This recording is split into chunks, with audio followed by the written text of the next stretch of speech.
killer whale jizz, and you're like, killer whale jizz is great for anti-aging.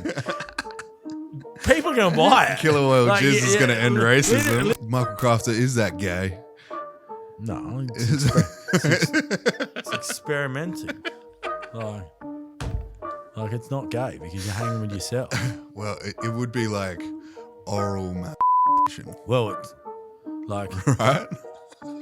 But well, I don't. Yeah, it's a tricky one. We need to. Because you are. Sucking it. We need to.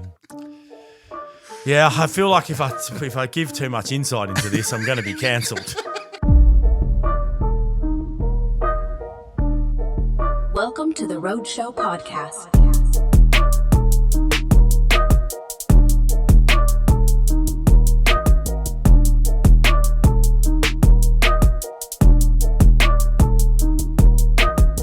Michael Crafter, how are we? I'm back. How you going? Number Good. 3. 3. Yeah. Fuck. Third time's a charm. 2 in this studio this time though, right? Yeah. This is good. A lot of my guests are like, why every time I come and see you, you're in a different place? Yeah, but you've been here for a while. Yeah, 18 months so far. Yeah. We'll probably red pill it soon and fucking move, but Yeah. who knows?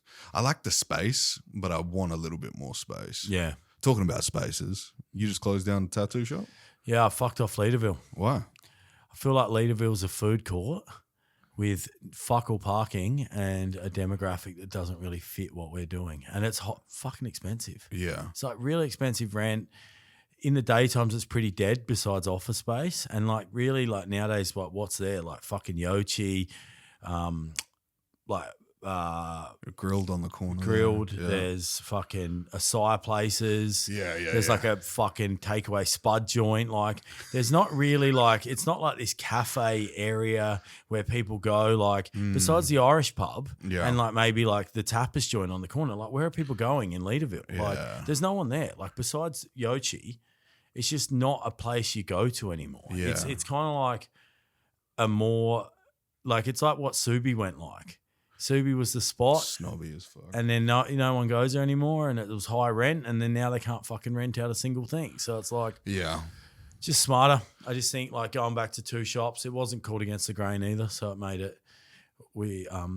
A friend of mine did it under his name and whatnot, so it just was more of a hassle to drive there than it was worth. Yeah. So I just need less stress. Was there like foot traffic? Were you getting people through the doors that way? No, there's no foot traffic. Yeah. Like it's like occasionally maybe 1 or 2 people a week, but like Joondalup, it's 1 or fucking 2 people a day, like, or more. Like on a Saturday, you could get a handful of people just want to come in and get a walk in. We had 2 days ago? No, Sunday. We had Chris Patton, the Lord Mayor candidate. Yeah. And we talked about foot traffic in Perth, and it's everywhere's suffering. Yeah. Everywhere in Perth City is suffering, whether that be 5Ks out of the city, directly in the heart of the city. And he thinks it's due to high rent and there's no exclusive brands to the city. You look at Starbucks. Starbucks like blew up, right? But there's only fucking like 2-3 locations, and they're not in the city, dude. No one's coming in the city. Out in mine, Yeah, Butler. yeah, exactly. It's always there's fucking 10 cars lining up because Kiki always wants a bloody frappuccino or whatever, whatever the fucking ones with all the cream on it is, and then we fucking go there, and I'm like, I'm not fucking lining up for 20 minutes, Key. Yeah, like you can go in if you want. She's like, no, we'll just go to Macca's. I've got a thick shake. Yeah, and right. it's like Macca's is going to take 2 seconds. yeah. Fucking ready to go. So did you guys ever look at using AI to sort what people want in tattoos? I think a few people. I've seen them Honestly, Melbourne. I think like more and more people will use AI for ideas, whether it comes to tattoos, design, and so on. Like I use it so much when it comes to like just writing a blurb. Like I'll just put it in and fucking thing. Like even for tour stuff, like just for like stuff I say between songs, I want to be pretty like on point as far as I say nearly the same thing every night, just so I don't get ADHD sidetracked and stuff. Like which I like, and talking because for like 7 minutes to the crowd. well, yeah, and I feel like when you're talking about specific topics, like whether it become like it's mental health or suicide or something, you want to have pretty legitimate facts, and you want to pretty much stick to the same thing every night and get too sidetracked. And also because I don't want to get kind of lost in what I'm saying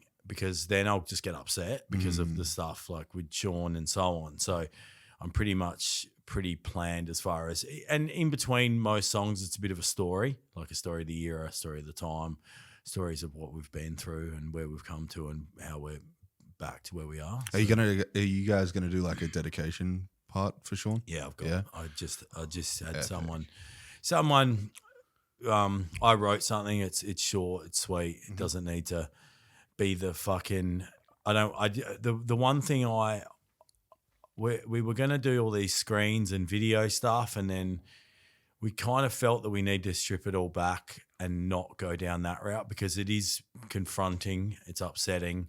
And we don't want ourselves to be struggling through what we're already going to have to deal with mentally. It's a lot to go back as a band when you've lost someone to suicide that's no longer there, that was such a pivotal person in the band.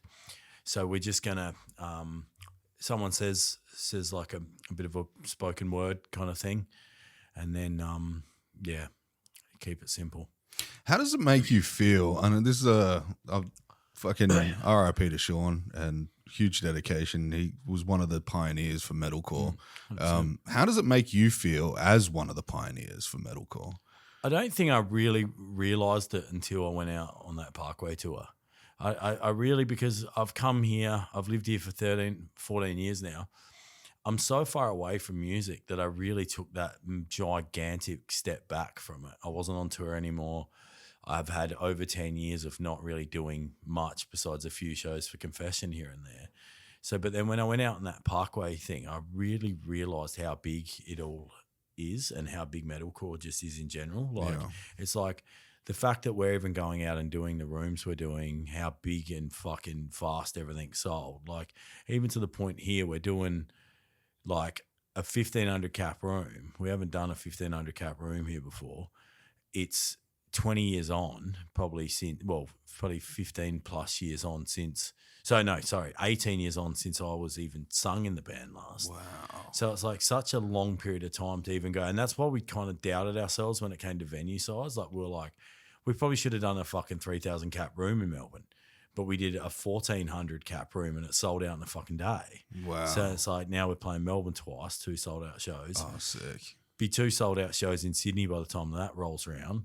2 sold out shows in Adelaide. Fucking Brisbane's one that's like 1,500.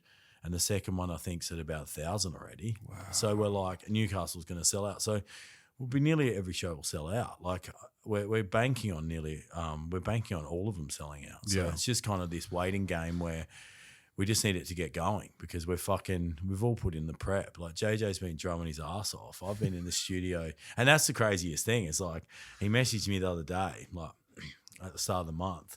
And he's had so much going on with D's Nuts and he's had his daughter here in Australia and all sorts. So he's been juggling like a fucking madman. And then he messaged me like at the start of the month. He goes, good news is I can still drum really good. And he's like, bad news is I still hate playing drums. And I was like, mate, I don't want to be death growling at fucking 44 years old, but here we fucking are. See you on tour.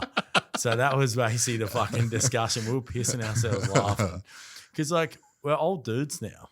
So you're young, dude. You're young. So what's JJ? 43? Yeah. So 42, 43. And spring chickens. No. So he's a year younger than me because our birthdays are like fucking 4 days apart or 2 days apart or something. Right. We're all close. Is there any talks of you guys getting into the recording studio? I think me and Jona and even re-recording like old tracks. We had that discussion. We feel like that's not something we need to do, but we have also thought about if we wrote songs based on the era of time, just to like for the sake of us doing something. Yeah. Like we're like, well, the difference is what do we have to lose? Like metalcore's still huge. The band's obviously doing fucking well because of this tour. And it's like, there's no harm in if we released maybe an EP or a single or something like that down the track, just for the sake of maybe putting a final chapter to the band. Yeah. And it's like, in my mind, because of Parkway and Amity and so on, like I feel like now we're that legacy band, and like I put it to the point where like we're metalcore's version of like Body Jar or Frenzel or like those punk bands that are like now just iconic, and I like to feel that we're that for the metalcore scene. Mm-hmm. So although we probably don't need to because there's plenty of tracks to fucking play, it'd be cool just to be able to go, hey, I've got some, like Jonah's got some riffs, Kev's got some riffs, JJ's got some riffs, fucking thing. It's like, maybe we do something, maybe we don't. It's just, let's see how this goes first. Yeah. I mean, I had it in my head like, oh, these guys are definitely going to do a new track that hasn't been put out before on this tour. But look, even if you haven't, the classics are amazing, bro. Well, we just didn't have the time. Like it took probably 7 months or 6 months to really get it to the point where it was all able to happen. It's like you have to talk people. When you get to this age, you've got to talk people into it. Yeah. Like JJ has had so much going on. I don't think he really expected to fucking be drumming and doing a fucking tour this year. But then when I did that Parkway tour, I'm like, hey mate, you might need to play drums again. Like it's if we're doing it, we're all in. Yeah. Like it has to be all of us. It can't just be me, Jonah, and Kev or fucking whatnot, because it just isn't the same. JJ's a draw. People love him, and he's a big part of the history of this band. So it's like, and people, like I had Lee that drummed for the Oldest Murder. He messaged me and he's like, he's the first drummer I've seen play live. And I'm like, that's insane. What? And he said like it was 2005 and he watched JJ and was just like, but most people back then were like kind of in awe of him because he's a cool dude. Yeah. Like he's been a cool, I don't know, he's had this like near mystique about him since we were fucking like 13 years old, you know? It's always the like bloke that fucking just was kind of cool. Yeah. And he's Is there like a mysteriousness? I think like he's just such a cruisy, casual dude, you know? Right. It's like he fucking drummed for Prom and then he did D's Nuts and the like wave of that's obviously had him have a career doing stuff like overseas and shit. What a band, man. Yeah, so he still manages to tour Europe and do what he does over there and goes there a bunch. Where's he living now? He lives in Melbourne still. He does? Yeah. So, right. Everyone's in Australia? No, Jonah lives in Arizona. So I think he lands to, I think we all pretty much land then. Well, I land and then he lands pretty similar time. Yeah. Yeah. Have you spent much time with rehearsal? No, that's why I leave on Friday. Yeah. So straight to the studio. So are you going to wear a mask on the plane? No, I'll be right. Yeah. I'm pretty healthy. I'm on more peptides. So I've got enough peptides going in me. Fucking BP, TB. Yeah. Fucking everything. You know, I'm going to start taking, can you look this up? HGK. You ever heard of this? Nah. It's a copper-based peptide. HGK copper-based peptide. What the fuck is other? Are you on Google, dude? Yeah. Are you connected? Yeah. It's just taking a bit. Yeah, it's this copper-based peptide that turns on the proteins inside your cells. Oh yeah, there it is, right there. Copper peptide, GHKCU. Copper peptide is naturally occurring copper peptide with a tripeptide glycyl histidyl L-lysine.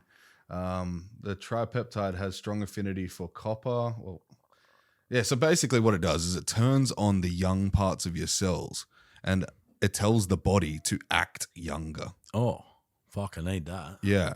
So it starts cleaning out old dead cells, old dead plasma, and apparently you just get this, like as soon as you inject it, it's like vibrance about life. Oh, yeah. I felt like the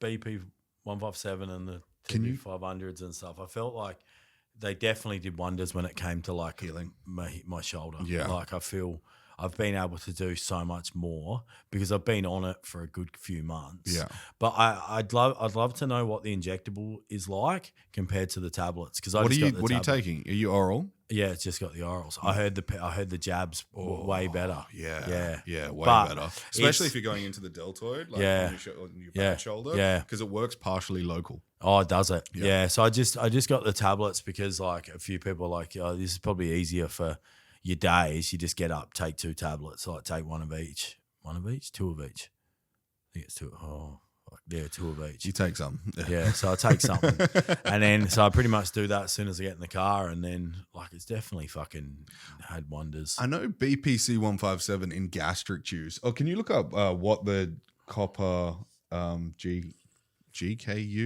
or GKH, what it does in the body? Oh, it's up. I'm looking the wrong way.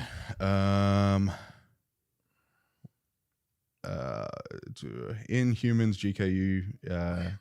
GHK, I keep saying the wrong thing, is proposed to promote wound healing, attraction of immune cells, antioxidant and anti-inflammatory effects, stimulation of collagen, so it tightens your skin, and glycan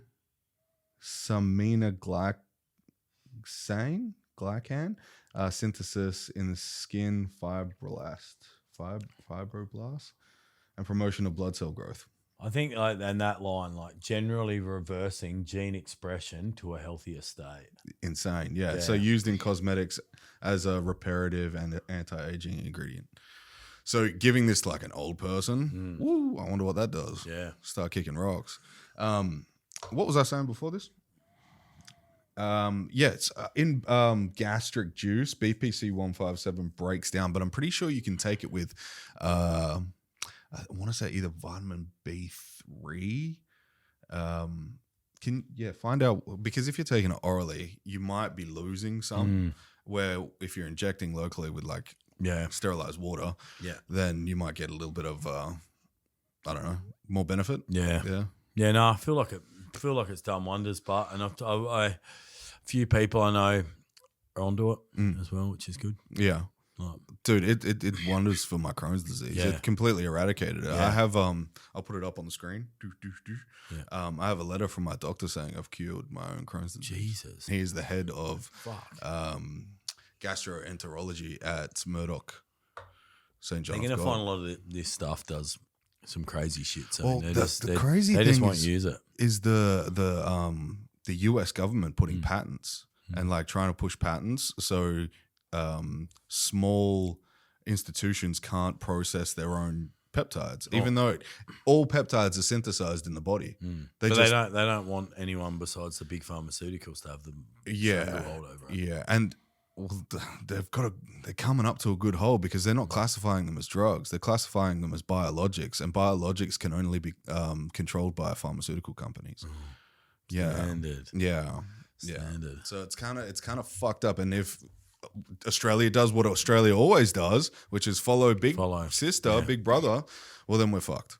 But right now, maybe Google this. I'm pretty sure that peptides in Australia are legal for personal use. Yeah. Yeah, I'm pretty sure. Yeah, I think there's always some like fucking thing on the websites to say like this is fine and that's like, but it's like basically take it at your own risk. Yeah. It'll say, no, go to jail. You're just too busy. Everything's an ad for buying them. Yeah, even Temu. Yeah, like it's like everything. I don't trust those fucking things. In Australia, certain peptides rather can be obtained legally only with a doctor's prescription. The use of peptides, including synthetic peptides that increase growth hormones. Can you click into that, please? Yeah. So even if you don't have it, I've bought them over or like online. They're good quality and stuff, but you do have to be careful. Like there's dodgy shit with everything that you buy online. I just ask people that are pretty reputable in the gym, fitness, but like in like supplement spaces and so on. Like people that I know that know the good places. Yeah, I just ask good reputable people, and then you get the usual good websites. Back when I was bodybuilding, bro, like I used to get my steroids off of this one guy, and I'm not going to say his name, obviously. But we used to meet in the underground car park in Perth City, and this guy, do you remember that Wicker app? Wicker, and it was like your message gets deleted. Yeah, it was like WhatsApp, but years before. Years before. He would send me like a laundry list of everything. Yeah, I'm talking peptides to a kilo of meth. Yeah. Like he sent everything, dude. I was like, holy shit. But I don't know where he got his stuff from, whether it was Sweden or some shit like that. It was like barcode, everything, like proper lab stuff. And I was like, oh my God. I felt amazing. Yeah. Like good quality stuff, but I've also had shit bought off like a gym junkie guy. Yeah. And it's like, I don't know, but I'll give it a go. I always think if you want to get big, you want to fucking get it off someone, go to the biggest dude in the gym. Yeah. He's on something. Yeah. There are some big natural guys now though. Yeah. Yeah. Yeah, that's true. But it's kind of questionable because there are a lot of lying, sketchy fuckers around. Well, too. Fucking, what's his name? Fucking, I keep thinking Tiger King, but it's not Tiger King. The fucking, that's the fucking. He's getting something pricked in his ass, but it's not a needle. What's the whatchamacallit dude? The fucking, the dude, Liver King. Yeah. That dude was a certified now he's pincushion. Just a psychopath. Did you see that fucking... He's trying to kill Rogan, or he said he was going to kill him? The arresting video? Yeah. He's like, no, I'm going to go take a shit. Yeah, he's fucking nuts. Literally lost the plot. Like, even he's fucking... does these video updates, and it's just craziness. Well, the funny thing is, man, he was on that shit for a long time. You ever seen him without a beard when he's younger and he's jacked? No. Look up Liver King young six-pack. Because the guy's like, he looks like Liver King, but he's just a weird looking dude, real wide nose. It's just his face suits the beard. There's no images. Like he's always kind of been jacked. Where's him without a beard? Oh, there he is, right there. That's him without a beard down the bottom in the middle. No, yeah, that. That's him. Oh. Yeah. If you can find a photo where he's jacked as shit. But he was... Fuck, he aged disgracefully. But that's he looks 1,000 now. Well, growth hormone, bro. Yeah. If you ever... Can you bring up his hormone regimen? Have you seen it? What, did he actually fucking put it on? It was leaked by the guy that sold him his shit. Oh, Jesus. Yeah. And he's taken like 5,000 IUs of growth. Like, if you take that much growth, man, there's a lot that can happen in your tissue. Well, like, a lot of people get brain hemorrhages, like Rich Piana. You know how he had, like, the biggest head? Yeah. Have you ever seen that guy? Yeah. He's got the biggest head, but his brain was growing and swelling inside of his skull. Yeah. And that's why he died. Oh, wow. He had bleeding on the brain. Yeah. Yeah, he's probably doing 7 kilos of coke a day, too. So he just fucking bag like this, just fucking, just pouring it into his head. Look at this fucker. Now he's like open about it. Yeah, he's fucking cool. Absolutely fucking They actually brought out a list. Yeah, no. So if you could, you look that up, tell me when you got it.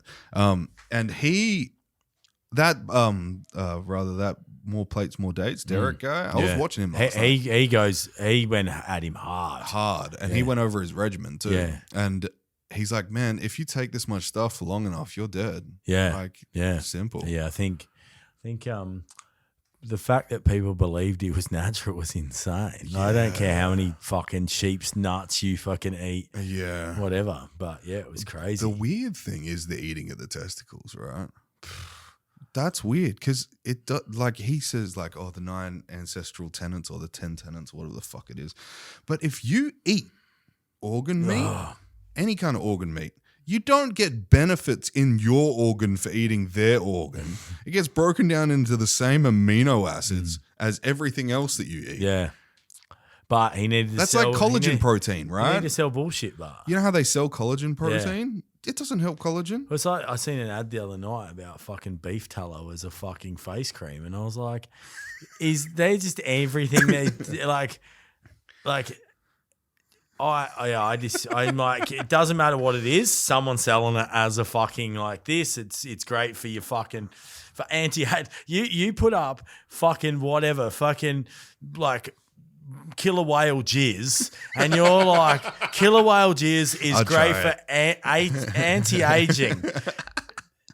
People are gonna buy it. Killer whale jizz is gonna end racism. Literally, like if you're like fucking killer whale jizz is the best anti-aging fucking serum since fucking beef collagen. Yeah. People are buying the fucking that because they just as long as it's an ad on the internet, it's like fucking anything pops up. Well, it's like rhino horn soup, right? What's that? They killed rhinos and chopped their horns off just for their horns, and then they turned it into soup. It's like the way it was like an aphrodisiac. It's like the shark fin soup. It's dumb. gross. They're It's just gross. fucking cutting off sharks' fins and lobbing them back in the ocean. They're all just sink to the bottom. Like one of the most. When I seen it, I was like, "This is one of the most horrible fucking things I've ever seen." Yeah, like, it's fucked. The animal's just cruising, gets yanked out of the water. Yeah, quickly chopped off. Bang bang. See you later. It's Like it doesn't affect it. Excuse me, they have those for a reason. Straight to the bottom, like fucking drowns. It's horrible. weird, man. Yeah. Some people like I love humanity. I love it. Like I'm a human. I love the society. I love friends. Yeah. But when it comes down to it, we do some fucked up shit. Oh yeah, totally. 93% of all large fish in the ocean are now gone. It doesn't surprise me. Like we only have small tuna now. We don't have those big tuna anymore. Yeah, just because everything's over fucking fish, and I'm sure the any form of big tuna are from the farms. Yeah, like it's like because massive amounts of hormones from and shit. SA. I was going to Port Lincoln as a kid. All the big fucking tuna farms are out in the ocean. You can see them like when you're in the fucking bay. Yeah, it's all tuna. Oh, the whole fucking area. It's just all big farms, and they fucking mates of mine worked on it and stuff. Fucking sharks getting there and all sorts. Crazy because they just sit on the outside of them. And just waiting. One of these like a wave's gonna push me in there, and it's fucking. It's like that shark game that you used to be able to fucking float around with a shark and eat fish, and you get bigger and you get bigger fish, and it's like whatever that was. I remember fucking playing it on my phone. yeah. Doesn't matter where you are in the world, though. That shit's going on. Yeah. Like those basa fillets that you get. I love basa fillets, but I'm not sure that that's healthy. No. Like, do you know what the craniologists are saying now? That there's so much plastic in your brain that there's enough to have a teaspoon, like a plastic picnic teaspoon, in your head. From what though? Like from just consuming microplastics. Because it gets into your bloodstream and your blood travels all throughout your body. But can you find out how much? I'm pretty sure it's 5% of your full brain capacity is plastic. Fuck off. 5%. I'm pretty sure. Reckon.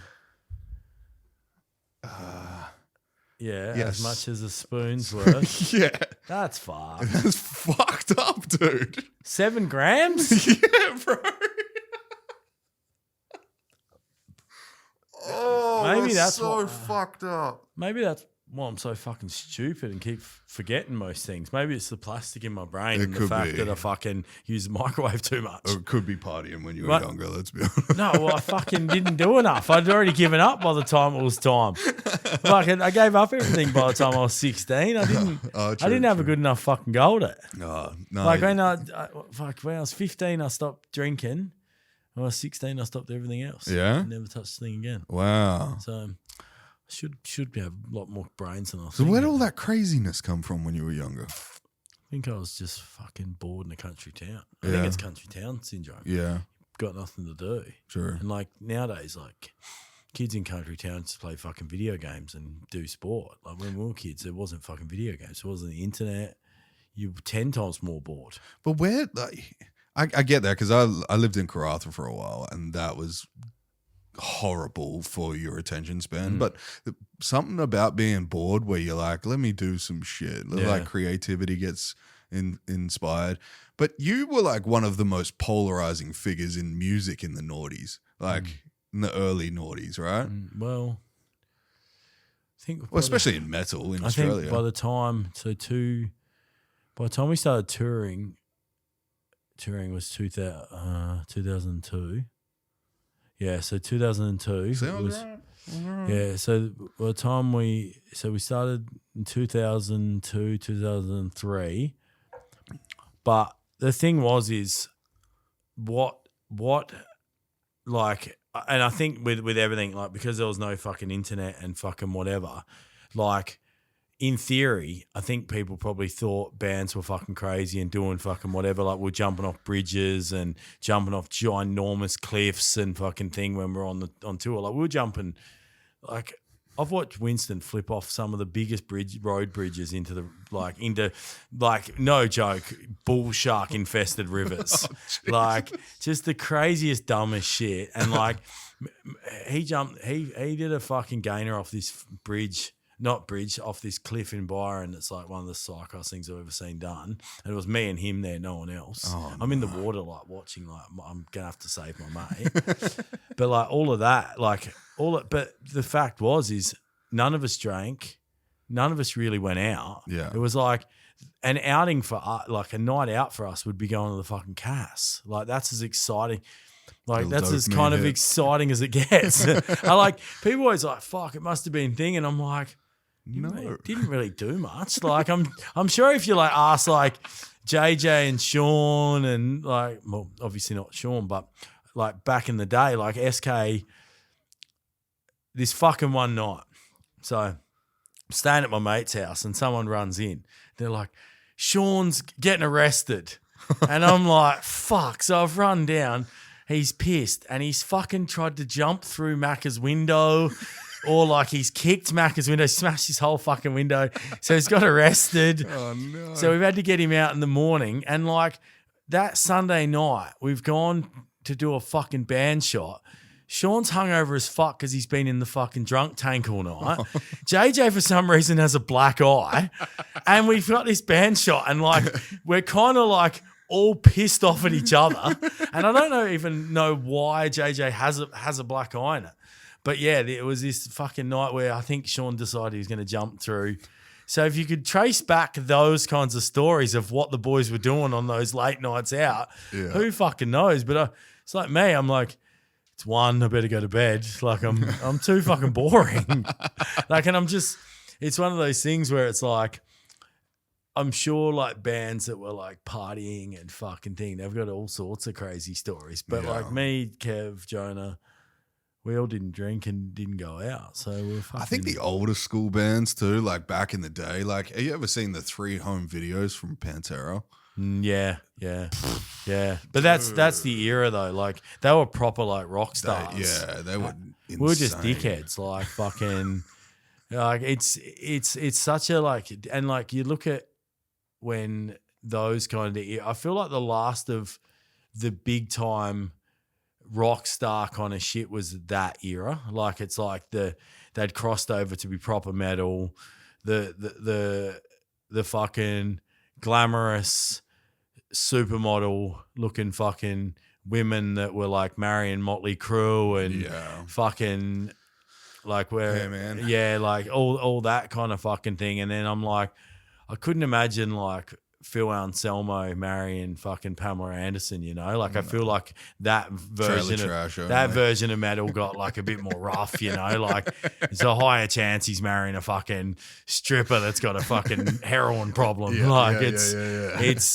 and I heard stories about Pantera where they were like he'd OD'd on fucking smack and like it could be fucking bullshit because like it's like in the day, we were talking about this the other day, there's certain old stories that get around like it's like, oh, Phil Anselmo OD'd on heroin before he was about to go on to Download and they gave him adrenaline and then he sung the set. Like it's like, and then it's like Marilyn Manson removed ribs to suck his dick. Like it's like, and everyone found out about these stories. Like it's just the world of like talking made rumors like you were here, I was in Adelaide, other people were in fucking Byron Bay. We all knew Marilyn Manson sucked his own dick. Like, and how did we all know? It wasn't on the internet. Like, it's just like word of mouth was talking about a bloke ripping out his ribs and sucking his dick. Can like, you find out? I wonder if he don't. No. He didn't. There was never a fact. I want to know. I'm sure I ChatGPT'd this. Like, I want to know who started the rumor. Like, was it someone on stage? And it was like I wonder if someone on stage like, oh, fucking Marilyn Manson's back there. So Google who started the rumor. No, this is when you need ChatGPT because ChatGPT finds out this shit like quickly. I can ask ChatGPT. Yeah, like it's and so like all those fucking things. Like it's like imagine like I'm sure if you go back on the people, like there's stories when we're in the States and stuff where it's like fucking gangsters showing up at shows and the big fights in the street and us nearly getting robbed in LA and like stuff like that. And like there's all these fucking things. But then like now when I look back, I'm like, fuck, I've had a pretty like quiet. It would have been a lot different if I think I was on the piss or on the drugs or fucking whatever. I think it'd be a whole different ball game. Probably wouldn't be it, to be honest. I probably. Who started the Marilyn Manson removed rib to suck his own dick rumor? Scour the internet. Get back to me. Does it speak? My one does. Yeah. I won't turn it on here just in case it sounds. I've got like just in case it says something fucking psycho. Yeah. Blame someone. It's thinking longer for a better answer. It's the kind of thing that would be, like it'd be on shit more common before the internet. That's exactly a true fucking thing is rumors and fucking thing. It's like there was a rumor that I was dating Delta Goodrem at one point. Were you? No, I had nothing to do with it. I met her at a party once and then we were like. Someone got a photo. And then literally we were like, we just thought it'd be funny just to have a yarn about me meeting Delta. And like the rumor went from me meeting Delta to me and Delta were dating to a point a dude came up to me and goes, tried to see if you're on the Logies the other night with Delta. And I'm like, what the fuck? Like, has this rumor gotten that far? It's like I came to Perth and someone said it to me. And I was like, fuck, this is going way I too. tried looking I was for like, you. this is, he's like, I was watching the TV to see if you were popping up on the Logies. Like, someone needs to edit you into like a crowd. Yeah, just a couple Logies fucking shots. But yeah, just like, and then we were like, we made a rumor at one point that Kev had to quit the band because he was going to the 2004 Olympics to be a runner. And I don't know why we started that one as well. We waited to see how far that one got. And like people are like, oh, has he been practicing for the Olympics? I'm like, this is another fucking lie. Like we're just making shit up that's nonsense to see where it goes to. It wasn't as impressive as like none of our like funny stories were as impressive as like removal of ribs and sucking dick. But, like Marilyn Manson obviously fucking. Okay, so what we can usually pin down, or actually pin down. So the first early catalyst, the Jacksonville arrest detention tied to misread simulated act during the Club 5 show. Both Manson and Jessica were taken in, then released. This is widely cited in fan archives and well, he did it on same stage. History as the moment the later rib rumor took off. Maybe he started himself. It'd be kind of like good PR. Well, maybe not. Manson's it could go either way. Listen to this. Manson's own comment on the rumor shows up in his 1998 autobiography, The Long Hard Road Out of Hell, often quoted as the "if I really got my own ribs removed" line. So he said it, but as a question. Yeah. Oh, so she's wondering if he could. Yeah. It's a fuck. What an age-old question that's yet to be answered. I'm sure there'd be someone in fucking Russia that's given that a crack. Yeah, for sure. There'd be some fucking Russian dude that's like, okay, I'm going to put horns on my head today and I'm going to put a fucking knife through my nose and I'm going to remove 4 ribs and I'm going to suck my own dick. Like, it's like fucking blah, blah, blah from Russia. Michael Crafter, is that gay? No, it's experimenting. Like it's not gay because you're hanging with yourself.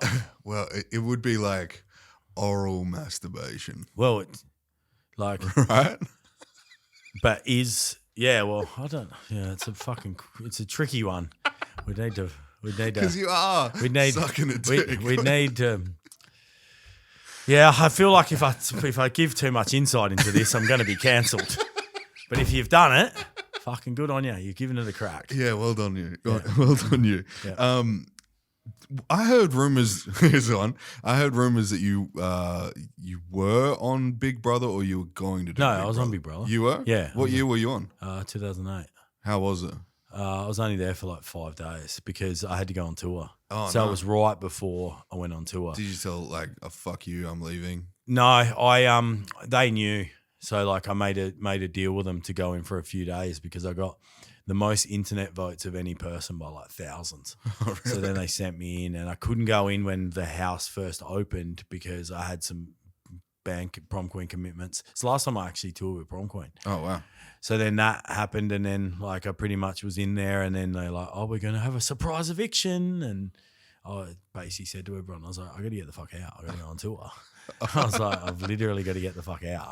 I'm like, I need to be in Adelaide in fucking 3 days or something, or 4 days at the time, and then went and quickly went to rehearsal and fucking got it done. And Was this the time of Big Brother when there was like late night debauchery? Do you remember? no, it didn't have it. I would have That was- I'd have been in so much trouble if they fucking, because like I just like, and my ADHD like is really bad to the point where I just say stuff and I don't even realize like I'm just on a just different planet half the time. So I'm like, honestly it was really claustrophobic, and like the Can food you bring him was, up on the food was Google? shit. So It was shit. Was yeah, there if no you like write chef?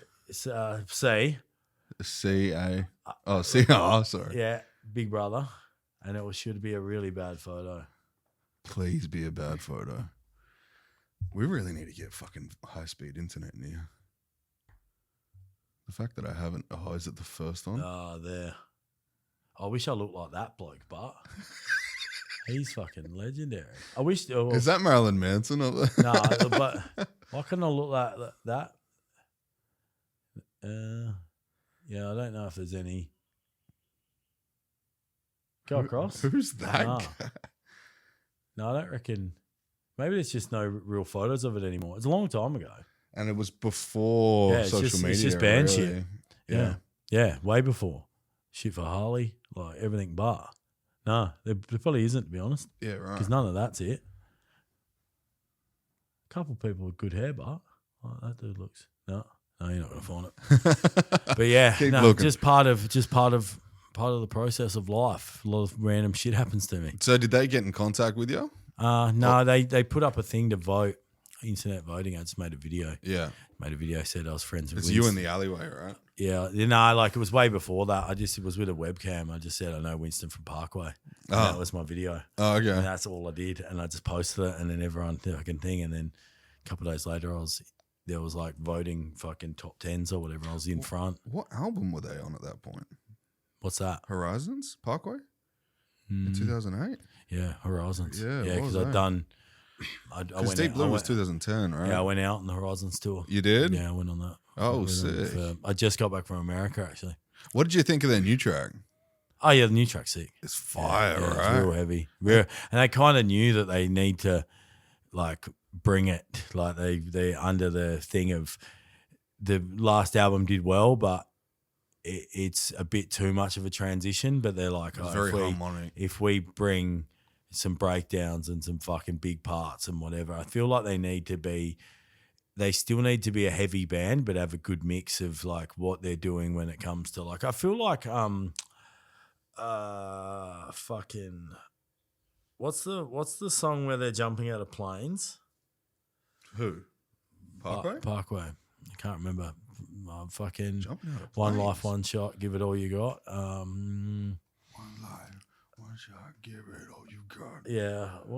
What song? Did you write gout instead of out? That is Gout. funny. Gout. Vice Grip. Vice Grip. I feel like yeah. Vice Grip is like the perfect style Parkway song for the big shit. Yeah. And then like songs like Boneyards and stuff are just like so heavy for the heavy stuff. And there's so much stuff on like the newer albums too, which are so good live that are bouncy and stuff. Yeah. So like they've got their festival tracks, they've got their old school metalcore to keep the fucking people, keep the people from the past in, and then they've got the fucking sing along songs like that, which Yeah. is like the whole place sings along. Yeah, And yeah, then yeah. Carry-Ons, obviously, they made a video the other day about it. Like it wasn't even going to be a song. It's an Like iconic song, They yeah. literally just fucking wrote it last minute.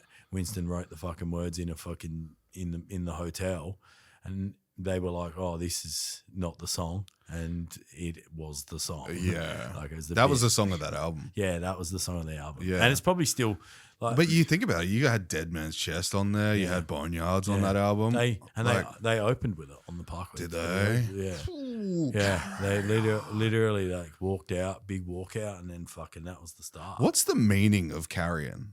I think it's a fucking Can you Google? It's CARRION. something to do. For some reason, I feel like it's something to do with a fucking abattoir. Like, No, CA. CA.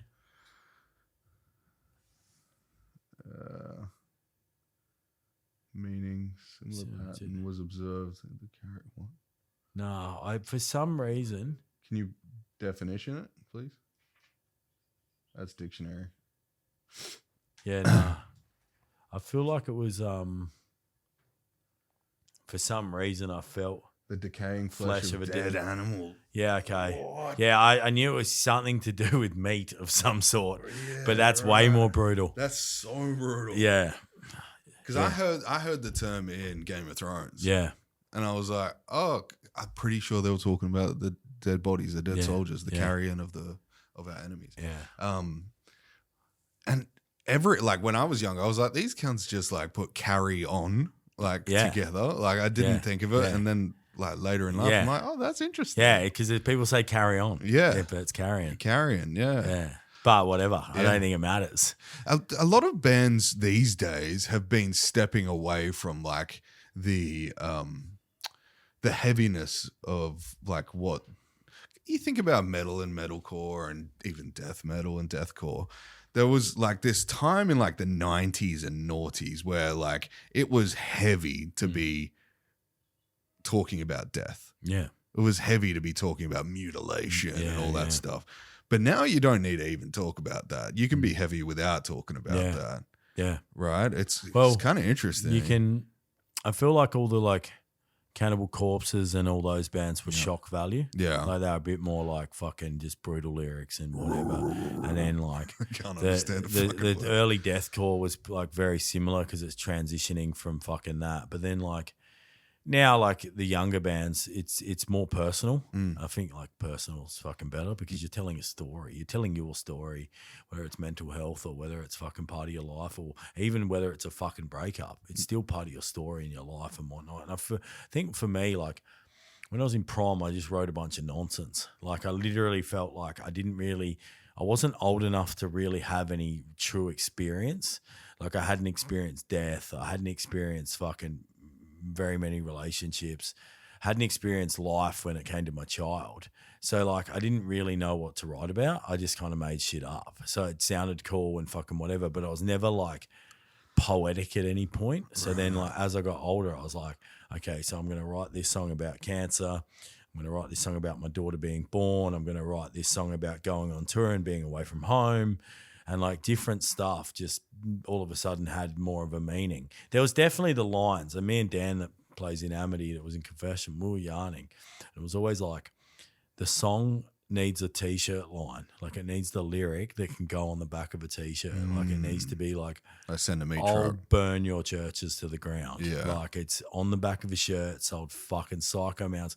And that was actually written by Aaron. Like that was, I told him the basis of the song. Aaron went into the studio and fucking sung probably one of the biggest fucking Confession parts, like just out of nowhere. And it was actually meant to be CJ from Die Art, and he fucked me around. Yeah, he's a real estate agent now. No, he's not. He's out of that now. He's in. He does. So he runs a tattoo warehouse place, and they run like the biggest.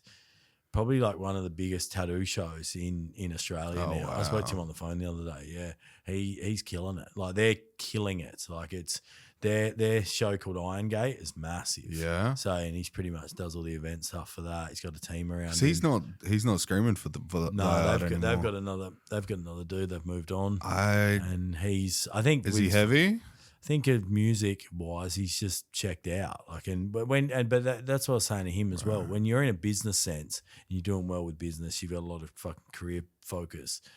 Music means like fuck all to you because like life carries over. So it's like music, although like for me at the moment means the fucking world to me.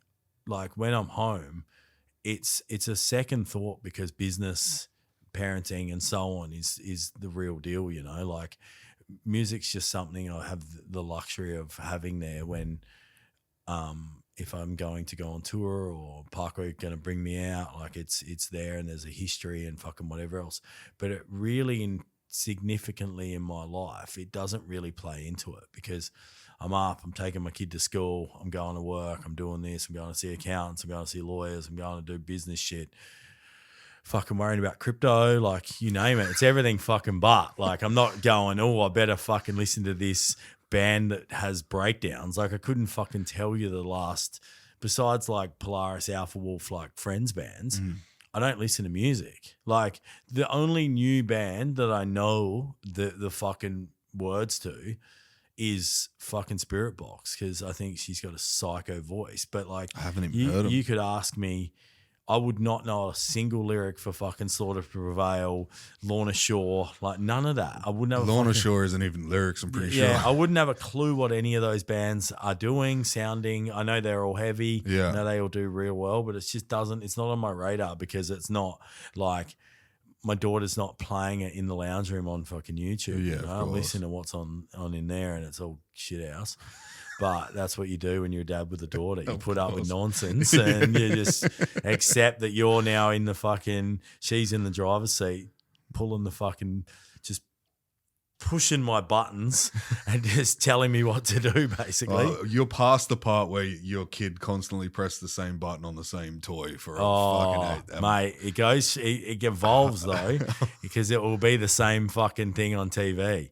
They'll watch the same movie on repeat 5,000 times and you'll be fucking going, let it go, and you'll be a fucking expert on the Frozen movie like me, or you'll be singing along to the fucking Wiggles like a dickhead. Like, that's what it becomes. And then now it's like I hear shit she's listening to. I'm like, I would not have a fucking clue what this is. Yeah, right. Like I'm just out of the loop. Like she's like, did you know Ice Spice is coming? I'm like, fucking what? Like, and do you know what I fucking think of when she says about Ice Spice was, you know how people talk about like spice bags or fucking whatever? Yeah. Like, and the only person I know that talks about him is that Garen Irish comedian dude. He's like, blah, blah, blah, spice bag. And it's like delicious. A sacrilege if you fuck a spice bag up. But like, he's like one of my favorite people on fucking the internet because like when he's like, follow me, I'm delicious. Yeah, and I just so lose it. funny. Or he's like reviewing a food place and he's gotten so big now. It's like, changes their life. he's like fucking reviewing like he's like, I'm the first person to have Taco Bell in Ireland. And I'm like, that's huge. It all tastes like shit, but good on you. Big fella, loves his food. Loves it. Yeah. But yeah, I just think like life is just, it's one of those things now for me where it's been so focused on Kennedy that really everything really became really insignificant. Like it just became more of a history part of my life. Like this is just the chapter that I've kind of been, obviously been living for fucking 13 years now, but the chapter became her. Like it's all about her. Everything's about her. It's about creating businesses that can afford to live the life that I live, and it's creating fucking having drive from seeing my child and knowing I have to provide. Like before it was like, I can live on my mate's couch in fucking Melbourne and go on tour and live off 2-minute fucking noodles and not have any money. Yeah. And be across America and move to here and fucking there and everywhere and go to Byron for fucking months and whatever. And then now I'm like, I've got to feed this child. I've got to make sure she can go to fucking dance. I've got to make sure she can do whatever sports she wants. She needs Nike. She needs this, that, and the other. And all of that isn't possible without working my ass off and having fucking the business stuff that I do. So it's like, it's crazy how your mindset changes just because you become a father and you go, okay, everything else is really insignificant because this is my number one priority right now. And life changed. Yeah. And so now for me, pretty happy to be able to go out and tour and people still care. And that is still part of my life. Like, it's like, I think now I'm kind of been away from it and stuff and to come back full circle, it's like massive appreciation that people and music fans still give a fuck because they could have just let me sail off into the abyss and no one care. But for some reason they still do. You got too many fans, man. You got too many fans. Crazy. It's crazy to think. Like even like earlier, someone messaged me and they're like, about their girlfriend like loves JJ and wants him to sign something so she can get it tattooed. I'm like, I think I can do JJ's signature. Like a fucking Temu version, but let's go.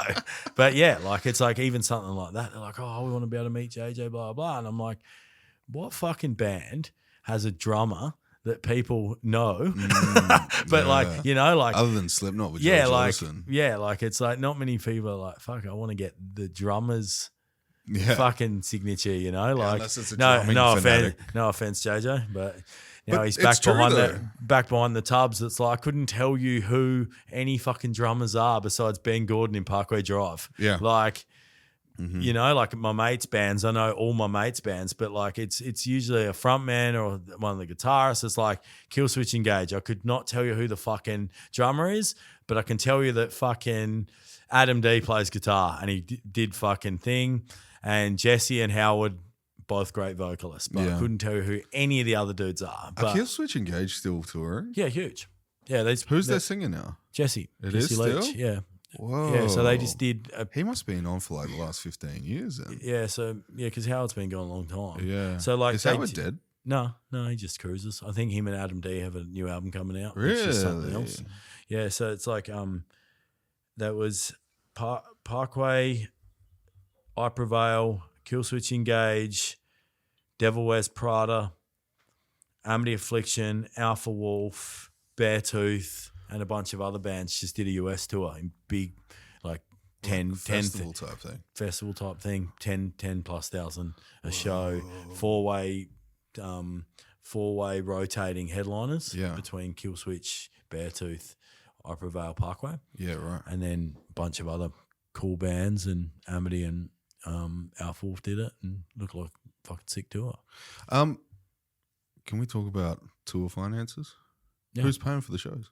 What do you mean? Are they prepaid, like for the venues and stuff? No, so the way like it works is the venue gets a cut of ticket sales. Okay. So like I can't remember what it is. Some venues have a set price and then whatnot, and then it all just comes out of the ticketing. Oh, okay. So like whatever the tickets are, what are they? $80? Yeah, okay. Yeah, I think $80-$90. Yeah, something like that. About like so pretty much like I didn't even look. I just Destroy Lines handled all the finance to front whatever we needed to begin with because we don't have any money. Like the band hasn't existed for a long time.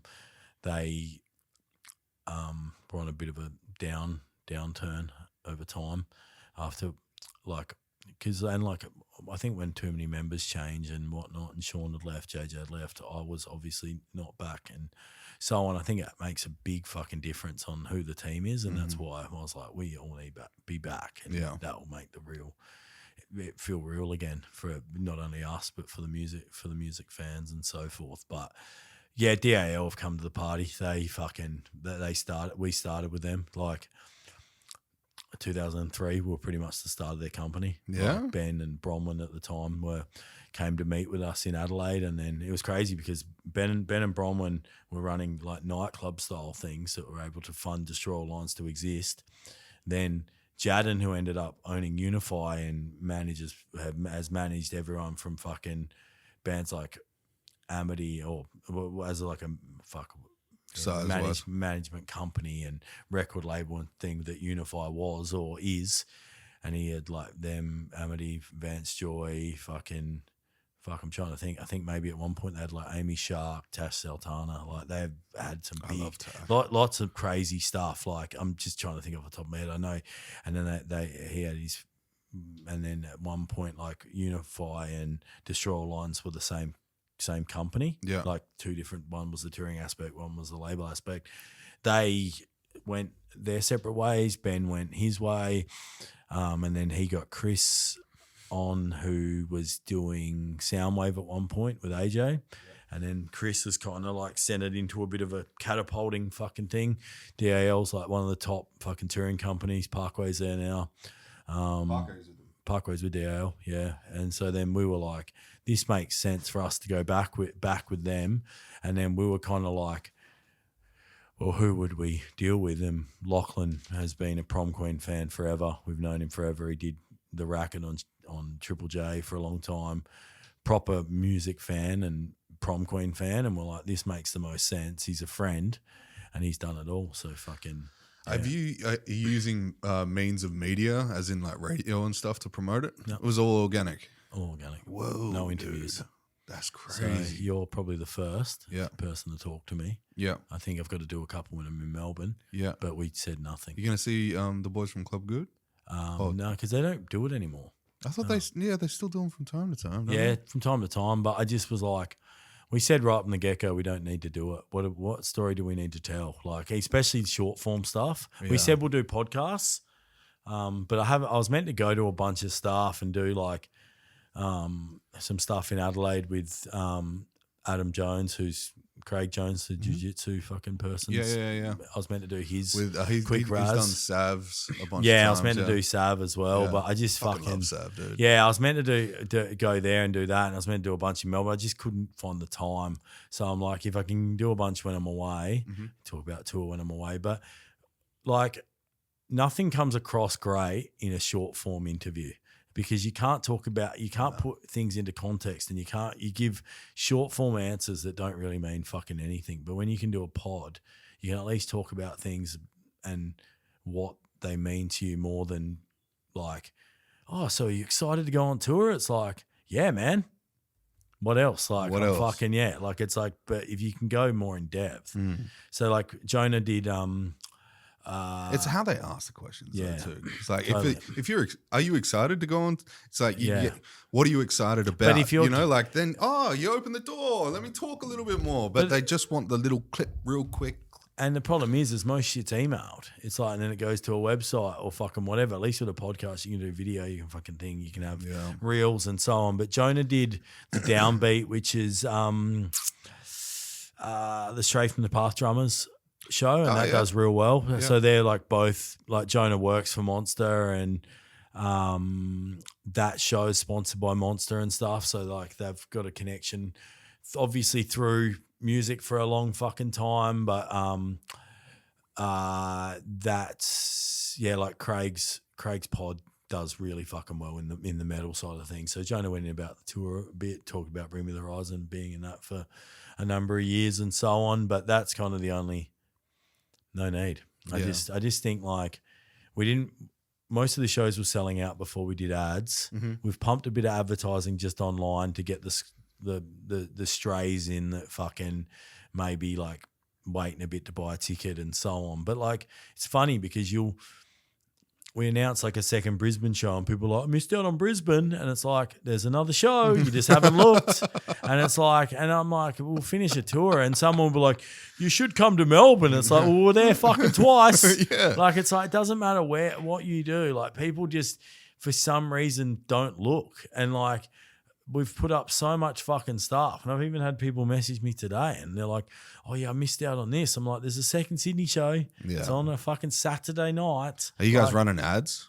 Yeah, just Facebook, I think. Facebook, and Instagram. Yeah. Meta, right. So just like we don't do it. Like Destroy Lines does all that. We would never fucking clue. Yeah. So, but all of that's pretty, I think majority of it is fucking, I think they just started running ads once tickets were slowed down on a few things, but it's just to get the fucking strays in that are fucking wait until the last week. They're like, oh, I'll get one before the show. And it's like, well, everything doesn't last that long. Yeah. So that's how I used to be when I was younger. Yeah. And nowadays you can miss out. Really, in America, they have this thing where if it gets closer to the show and they need to move tickets, they drop the price. But in Australia, we have waves where the price goes up. Yeah. So if you get in late, you're playing the most. Yeah. Like, because like we did pre-sale.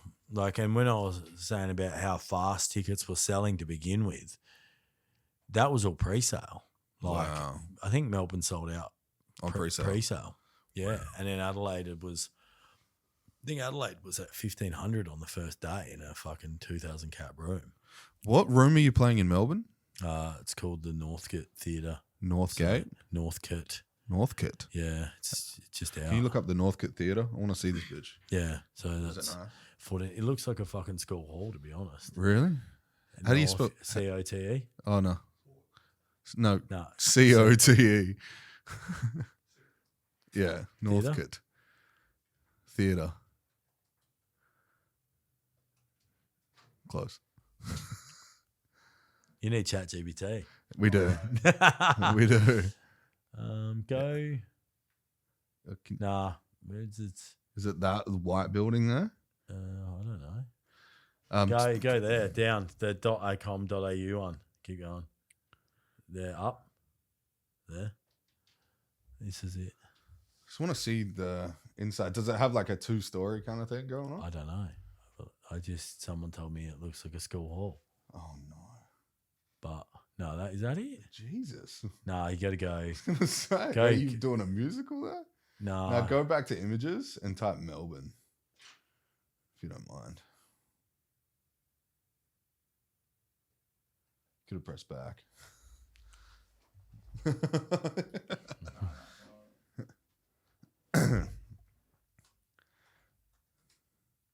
Oh, how much weed did you smoke before coming in, dude?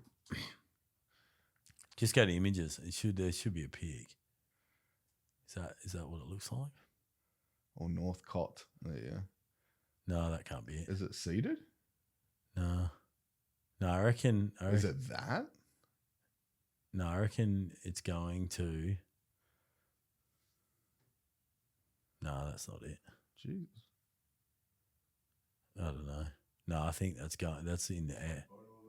It's Exeter. It says so. It's in. Yeah. Oh look, yeah, it says Devon, England. What is your? Have you got a? Have you got an a VPN blocker on it? Must do. Type Melbourne, Australia. Fucking yeah.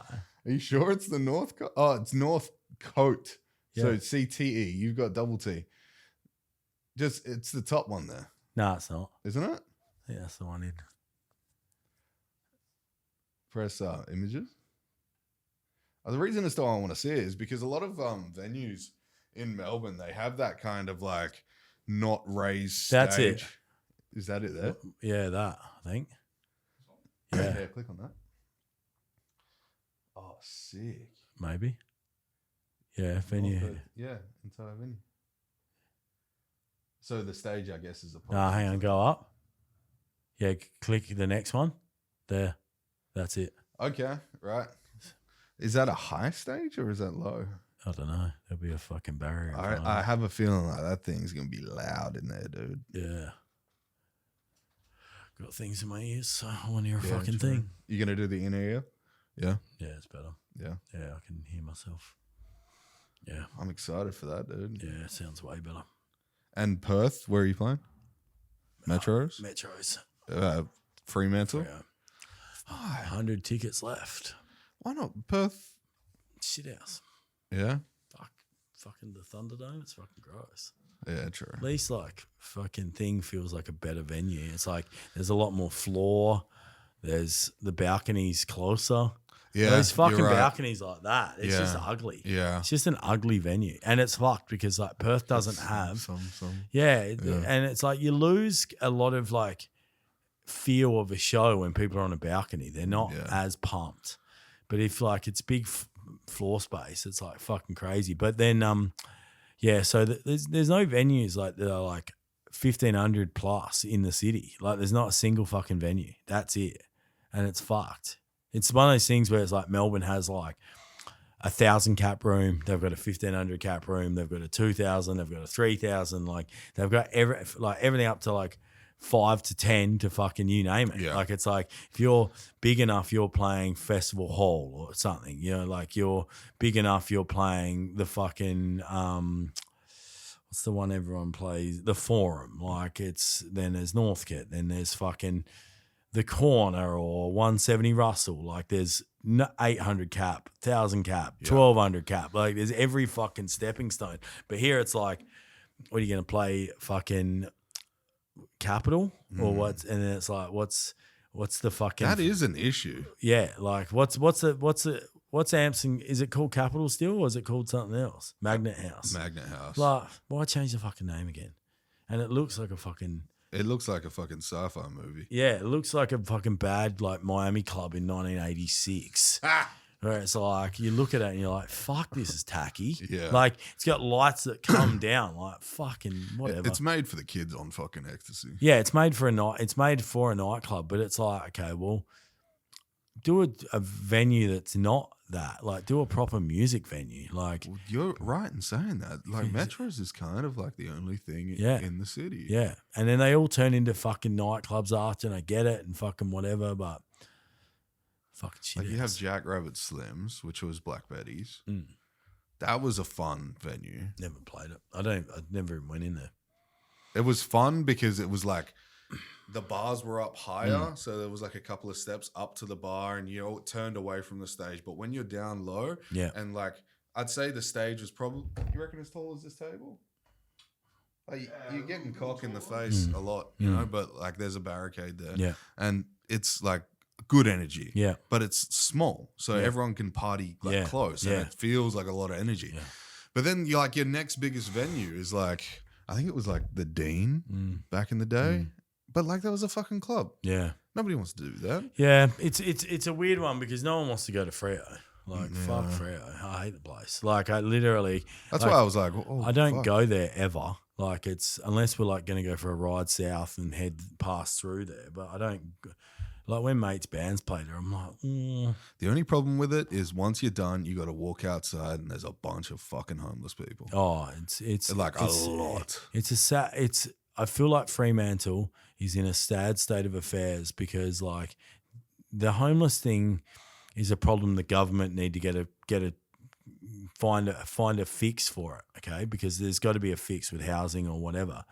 But it's like you've got that many fucking empty shops there. Like surely there's some empty buildings you can house some people in and whatnot. You got a fucking ghost town of a town. Yeah. Like it's like Yeah. there's an empty fucking shop every second shop. Like it's like I feel like when Hungry Jack's left and all that stuff, you've got a problem. Like if you can't keep a Hungry Jack's open in fucking thing and there's restaurants that have been there for 50 years, Yeah. you can't keep open, you've got a fucking tourism problem or you've got a space problem. Like, and I seen this fucking thing online before. It's like Fremantle won fucking best town or fucking, I'm like, of where? Like what? Fucking The Shire of Fremantle. yeah, literally. It's like what, a Fremantle? Like you look at it and you're like, do you not realize no one wants to fucking go there? Yeah. But like, it's one of those places where it's like ignorant councils think they're better than they are. It's like the Subi Council. They think Subiaco is a fucking great space. Well, every shop's fucking empty. So Yeah, you're right. And state government, like we were talking once again to Chris Patton, and he believes like they all need to work in congruency together. But if you have a mining industry and you have an oil and gas industry and you have gold mining and you have all of the mining, your focus isn't going to be on the town or the city. They're going to be focused on look how much we can provide in resources and get kickbacks from these fucking conglomerations. yeah. And that's what fucking political seats are these days in WA. And unfortunately. You try and get And that's how you get tall poppy syndrome. you try and get though like anything approved and fucking whatever, it takes forever. Yeah. It's a fucking joke. Liquor Like, licenses. yeah, just anything. It's like fucking, it's even like with toy run stuff. It's like, oh, it's going to be an 8-week approval for this and this. And it's like, fuck, like what, to get one person to sign off on it? Like how is something, and then it's like, well, everything's slow because they make money.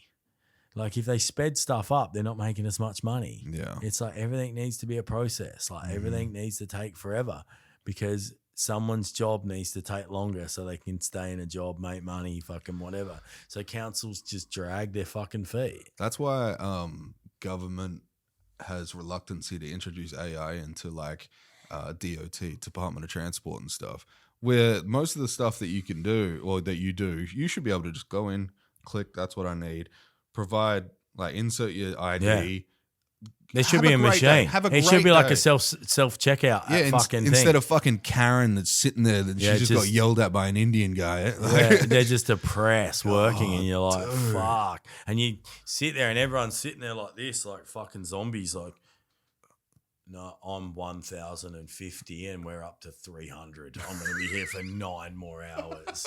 You're like, fuck. And you're like, all "Sorry, just we've like, closed." it's like the fucking, it's like the thing in Beetlejuice when he's like looking at his number, like for a fucking, I think his death or something. I haven't seen it for a long fucking time, but he's in like waiting in a queue, and it's just like hell for him. I'm like, that's going to the motor edge, like trying to get anything done. Yeah. Well, yeah. I feel like it's for the best to have certain government things like in place, like the homeless task force,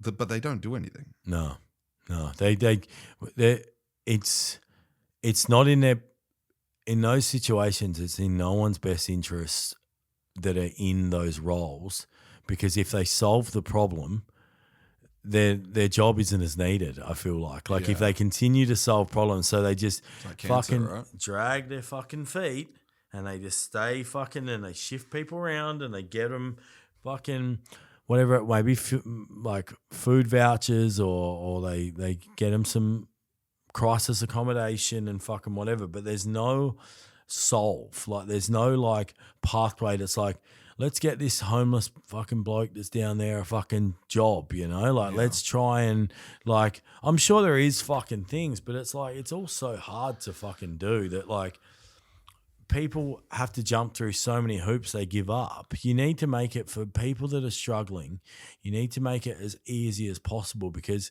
a lot of these people are so down on their luck that all it's going to take is one little setback and they're going to give up again. Yeah, so it's like, 100%. it's like with the toy run stuff, it's like there's young people that are in these homes and stuff that they don't want to be in these homes, but they've got no other fucking choice. There's no career opportunities.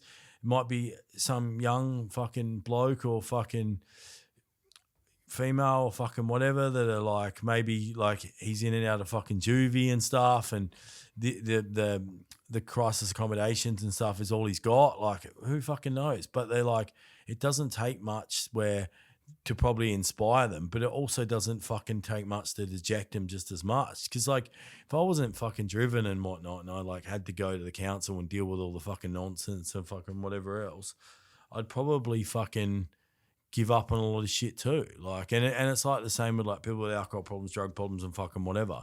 It's like when you're down on your luck and whatever, and maybe a bit of depression and so on, it's like, you need people to help drive you and get you into the right space or career paths or jobs or fucking whatever. But if you're like, oh no, you can't do this and we've got to jump through all these fucking hoops, you can be like, oh fuck, it's too hard, Busker, I'm giving up. Yeah. Which is so fucking sad, because there's people stuck in scenario situations and fucking like probably never thought they'd be homeless that have ended up homeless because like we've got a fucking bad living crisis issue.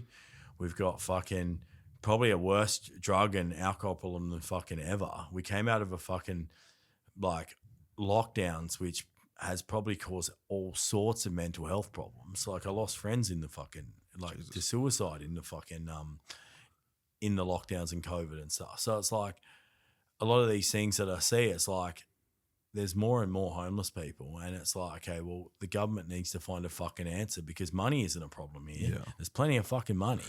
Like they're digging fucking holes forever, and they're Woolies and Coles and fucking BHP and fucking all these ginormous companies are talking about crazy multi-billion dollar profits, and it's like, but the fucking everyday person that's fucking struggling at home to keep their fucking lights on or feed their kids or fucking find accommodation, like Getting hit with a $14 sweet potato. yeah, like come on. literally, like all of the stuff is just like such a fucking joke, and I'm just like, For opportunities for kids, I think that's probably one of the biggest things that we could work on.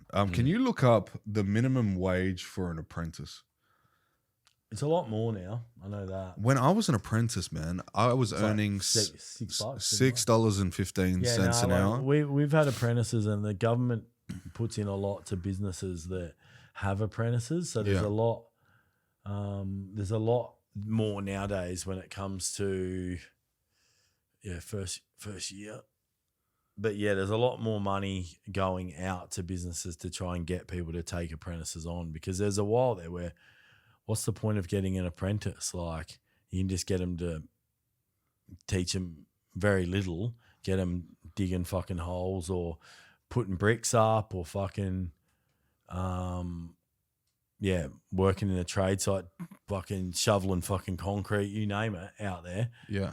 So they don't get actually qualified. But yeah. Well, that's the thing though. Like, when you start working, 500 to 700 a week in a first year. That's dog shit, dude. But my food shop is more than that. Yeah, but if you're a kid that's like fucking 15, 16 and you've gone out like under 21, and you've gone out, so over 21's a certain amount too, you can... That's a load of shit. It should be under 18 and then over 18. Yeah. You know, why is it 21? Makes no sense. You know, the reason as to why I bring it up is because of how expensive everything is getting. Like, if you worked your ass off in that capacity, let's take the $500 a week, right? You're a young kid, you're 17, you worked your ass off for 40 hours, right? And you want to go out, you want to go see your friends. Let me go buy a t-shirt and go to Street X. How much is a t-shirt at Street X? $80, right? Maybe more, maybe 100. Who knows? That's nearly a quarter of your wages gone for a t-shirt. Yeah. You know, say you want to, let's buy a carton of Coca-Cola, $40. Yeah. You know? Then beer, ciggies. Yeah. Vapes. Let's hope you live at home, man. You want to be living at home and you want to have no vices. You wouldn't want to gamble. No. Lucky pokies aren't here. You better not eat steak, motherfucker. Yeah, you don't want to be playing the Bricky's laptop on a fucking Friday like most cunts are in Melbourne. Finish the trade day for the fucking thing and pump $1,000 into a pokey. Ruin your fucking just It's ruin your life. It's man. a fucking it's a weird one when it comes to fucking the wage situation, because it's like in ways you want people to make more and fucking whatever, but then also it's like, I get it in trade scenarios and stuff, but it's like it takes a lot of effort to train someone up, like in a barber sense or something like that. It's like, or tattooists are different because it's a different way of how money works. But like, say you want to train up a barber, the fucking TAFE isn't teaching them anything. No. Like, they go to TAFE, they learn all this shit, and you're forever correcting it because the TAFE, like, fucking the TAFE teacher couldn't do a fucking good fade to save his fucking life. Fucking, like, basically fucking they're learning shit they'll never use.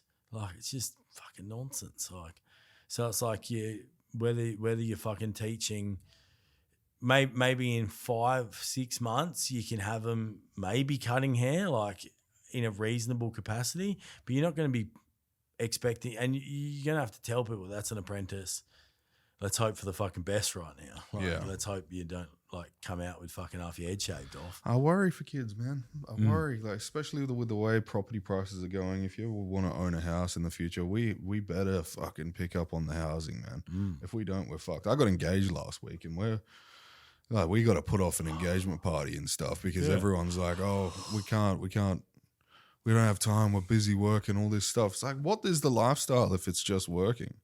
You know? Yeah. For the everyday man. Sure, like people like yourself and people like me, like we like working because we own businesses. We do what we do.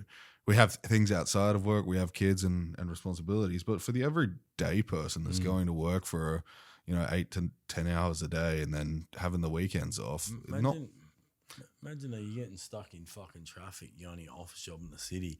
You get stuck in traffic on the way home. You'd be like, fuck this. Like, I get stuck in traffic. Stuck in traffic taking the normal route because there's some dickhead that drove stupidly and crashed. Your pay gets deducted because you're not there for that time. Yeah. Your boss talks down to you because you're late and you look like the bad guy, but you're just trying to get to a job that fucking is killing you. Yeah. And then you got to get home as well, and then you're not paid. You're paid for those times, dude. Man, I think, and like soul destroying. I look at stuff where like I look back at so much stuff, and I see all these people and they're like working their asses off to travel and maybe go to fucking Bali or fucking whatever. And then for me, I got to see the fucking world and experience everything for basically free. And some people work a lifetime to do what some bands do in a year, you know? Like some bands travel to fucking half the fucking world in 1 year. And it's like some people will never experience that. So like now that I look back on stuff, I'm like, when I took shit for granted, I'm like, some people are just working their ass off and battling just to go to Bali once a year. And I'm like, fuck, like I feel like when sometimes I look at myself and I get kind of like a little bit maybe selfish, I go, fuck, I'm lucky enough that like I can get on a fucking plane for me to Bali for fuck all, go there for a bit or go to Thailand or fucking Fiji or fucking wherever. And like at the end of the year, we're going to Japan and stuff. But some people have to work a whole fucking year to experience that. And I'm like, and then hope their partners work as well. Yeah, and hope that their fucking partners work because you got to pay your mortgage or your fucking rent or whatever. So like some people can't even afford to take time off because they just like they can't get ahead. And it's like, and I look at like people that are maybe have a bit of a social drinking fucking problem maybe, and maybe a little smoking issue, and they're fucking buying $60 vapes and whatever. I'm like, how the fuck have you got any money? Like I dated someone a while back that like smoked ciggies and she'd spend a fucking fair bit of money, and I'd be like, pack a day? Yeah. And It's I'd like be like, $300, man. yeah, and I'm like, yeah, I'm like, it's like you fucking do that, and for there goes a lot of your money for the weekend. Like, my mum smoked a lot through her life, and got workers that probably drink a 6-pack every arvo. Like, they go to the pub, have a few beers with the boys, like fucking both men and women that are at the shops. Like they'll go out and socially have a few drinks together and stuff, and you're like, you can't go out and have a couple drinks without spending $30. And it's like, go out a couple times a week, fucking you might be up to 100, and it's like, fuck that. And then you got your fucking power, you get your fucking water, you get your fucking thing. Yeah. And one of my mates is in like financial turmoil and he can't give up the vapes. And vapes are like $80 now because of the ban. Jesus. I'm like, dude, give up the vapes. Yeah. Like, yeah, it's not help. What, you get like a buzz for like 10 seconds. Yeah. Just give that shit up. Yeah. What can we expect to see? So what bands have you got on the roster for the tour? It's a mule from the States. Sick. It's been a band that I've liked, and just think they kind of came out a long time ago doing their thing and just being really heavy and whatnot. And we actually tried for a bunch of other bands and really struggled to find someone that had the time, didn't have festivals, didn't have tours and whatnot. And then like a few years ago, like I went and seen Amur, and Frankie's like pretty openly said that he wouldn't tour Australia again. I think he was pretty done with it. Really? And then he goes, we'll tour if Prom Queen takes us.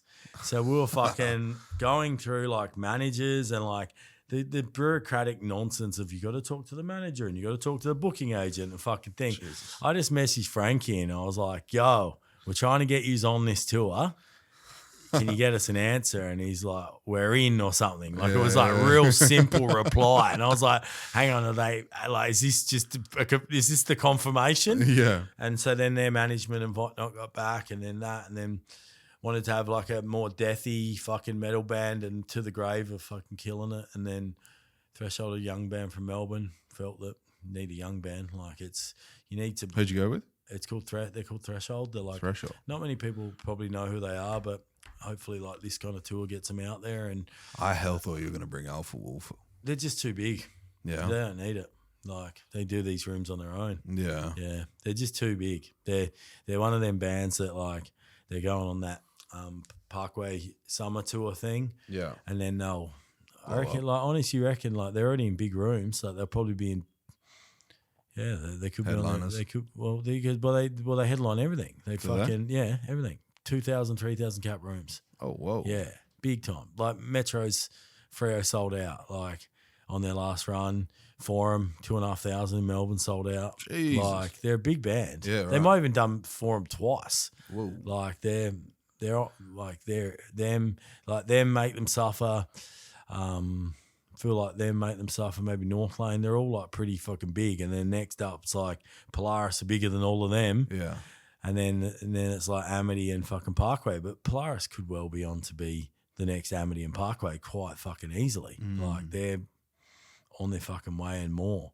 So like that was kind of like the thing of trying to find someone. Like we would have loved to have like gone, let's bring out Hatebreed, or let's bring out Poison the Well, or let's bring out one of these old bands. But bands also, because the dollar's so fucking bad, like the money's not great for them to come here and so on. So it's like we just asked a lot of bands and didn't like got kind of stuffed around by a few bands waiting on answers and stuff. And this all worked out, and it's kind of like the most suited thing for us because there's heavy shit, there's death metal shit that we're kind of sitting in a bit of our own little lane as far as there's heavy stuff, there's singy stuff, like there's a bit of everything. I was going to bring an artist over from England. We had some shows set out and talking about the dollar. Yeah. And they told me the price, and I think it was like $7.5K. And I was like, that's not too bad. They're quite big, right? And they were like, yeah, we want it in pounds. And I was like, that's 15 grand per show. I was like, that's not happening. Yeah, it's too much. I was like, fuck. Yeah, you got to be careful because it's the promoting game. You can lose your ass very fast. I've seen more promoters come and go than fucking have bands. Like I've seen some of the biggest fucking companies just all sunk. It's like a Soundwave. Yeah, true. Yeah, aren't they redoing that? No, AJ's back, but he does tours. Yeah, because they've seems to do all right. I think he's paying off the debts that he had. Well, Parkway, they're doing Parkwave. Yeah, that's sick. Yeah, so that's they did that in Europe themselves, and they're going to do one in Australia. Yeah, so it's in January. Oh, is it? January or February? Yeah, it's at Langley Park or somewhere. Yeah, You getting on? No. We thought we were gonna, and then just didn't happen. I think they got limited on bands. They had to make a few fucking thing. I heard like there was probably like another 4 or 5 bands. That was Langley Park. Is it Langley Park? The one on the foreshore? Yeah. Fuck, you think the residents complained about Fred again? Just wait until you hear Winston screaming his ass off on your balcony. Pretty sure it's there. Yeah.